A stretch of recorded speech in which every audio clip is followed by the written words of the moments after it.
Hi hello అందరూ ఎలా ఉన్నారు? బాగున్నారా? ఈరోజు మన recipe keema curry.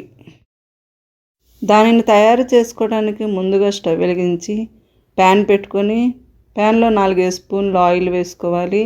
Oil heat అయ్యాక 2-3 బిర్యానీ ఆకులు వేసుకోవాలి. అందులో కొంచెం బండపువ్వు వేసుకోవాలి. 2-3 చిన్న ముక్కల చెక్కను వేసుకోవాలి. 4 లవంగాలు వేసుకోవాలి. 2 ఇలాచీ వేసుకోవాలి.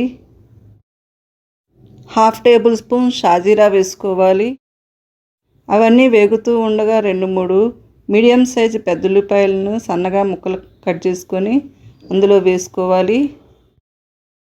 ఉల్లిపాయలు తొందరగా మగ్గటానికి చిటికెడు ఉప్పు వేసుకొని వేయించుకోవాలి. అందులోనే 4-5 పచ్చిమిర్చిని చీలికలుగా కట్ చేసుకొని వేసుకోవాలి. అవన్నీ చక్కగా మాడకుండా వేయించుకోవాలి. గోల్డెన్ బ్రౌన్ కలర్ వచ్చే వరకు ఉల్లిపాయలను వేయించుకోవాలి. అలా వేయించుకుంటేనే మంచి టేస్ట్ వస్తుందండి. అవి అలా వేగుతూ ఉండగా 1 స్పూనున్నర అల్లం వెల్లుల్లి పేస్ట్ వేసుకొని వేయించుకోవాలి. ఫ్రెష్ అల్లం వెల్లుల్లి పేస్ట్ అయితే చాలా బాగుంటుంది టేస్ట్. అల్లం వెల్లుల్లి పేస్ట్లోని పచ్చివాసన పోయే వరకు వేయించుకొని అందులోనే కొత్తిమీర, కరివేపాకు, కొంచెం పుదీనా వేసుకొని ఆ మసాలాలోనే మగ్గించుకోవాలి.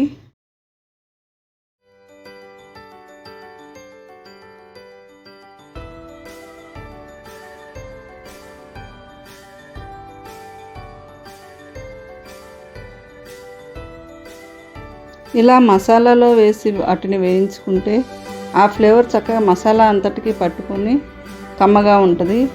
ఇప్పుడు నేను 3 మీడియం సైజు టమాటాలను తీసుకొని ప్యూరీ చేసుకున్నాను.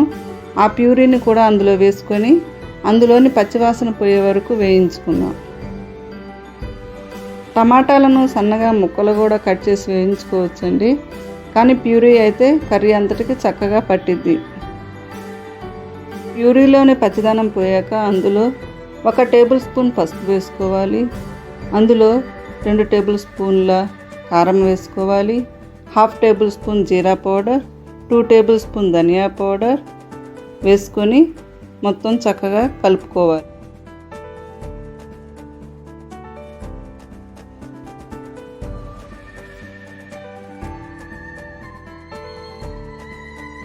మరీ ఎక్కువసేపు కలిపితే మసాలాలన్నీ మాడిపోతాయండి. కారం కూడా మాడిపోయిద్ది తొందరగా.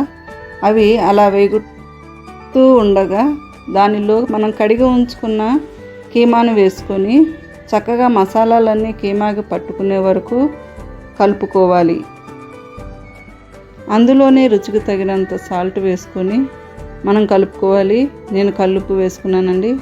కల్లుప్పు వేసుకుంటే మంచి టేస్ట్ వస్తుంది. సాల్ట్ వేసుకొని చక్కగా కీమా అంతటికి పట్టే వరకు మనము కలుపుకోవాలండి. దాన్ని కలిపాక ఈ స్టేజ్లోనే మనం సాల్ట్ సరిపోకపోయినా, కారం సరిపోకపోయినా వేసుకోవాలండి. నాకు కొంచెం కారం తగ్గినట్లు అనిపించింది. అందుకని మరొక 2 టేబుల్ స్పూన్ల కారం వేసుకొని కలుపుకున్నాను. వేసుకున్న కారాన్ని కీమా అంతటికి పట్టే వరకు మనం కలుపుకోవాలి. అలా కలుపుకుంటూ 2-3 నిమిషాలు దానిని వేగనివ్వాలి. కారం తొందరగా మాడిపోతుందండి.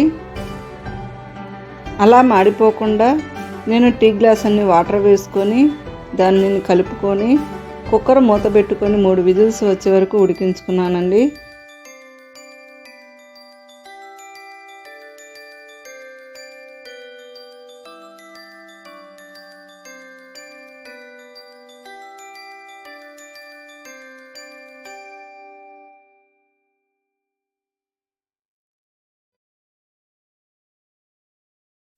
కుక్కర్ కాకుండా మామూలు గిన్నెలో వండుకోవాలంటే అరగంట సమయం పట్టిద్దండి. అరగంట పాటు లో టు సిమ్లో ఉడికించుకోవాలి. కుక్కర్ ఆవిరి మొత్తం పట్టే వరకు ఉండి దాన్ని మూత తీసి మరొకసారి స్టవ్ వెలిగించుకొని దాన్ని సిమ్లో ఒక 2-3 నిమిషాలు కలుపుతూ దానిలో ఉన్న వాటర్ మొత్తం ఇంకిపోయే వరకు కలపాలండి. దానిలోని ఆయిల్ కొంచెం బయటకు వస్తూ ఉంటుంది. ఆ స్టేజ్లో ఆఫ్ చేసుకోవాలి. అంతేనండి, మనకి ఇంకా కీమా కర్రీ రెడీ అయిపోయింది. సర్వింగ్ బౌల్లోకి సర్వ్ చేసుకుందాం రండి. ఈ కర్రీని మనం రైస్లో కానీ, చపాతీలో కానీ, రోటీలో కానీ, పుల్కాలో కానీ దేనిలోనైనా తినొచ్చండి. చాలా బాగుంటుంది. దీనిని బాలింతలకి కానీ, పెద్దవారు కానీ, ఆరోగ్యం మంచిగా లేనివారు తిన్నా చాలా బాగుంటుందండి. అంతేనండి. మా వీడియో కానీ మీకు నచ్చినట్టయితే లైక్ చేయండి, షేర్ చేయండి. మరికొన్ని వీడియోస్ కోసం సబ్స్క్రైబ్ చేసుకోండి.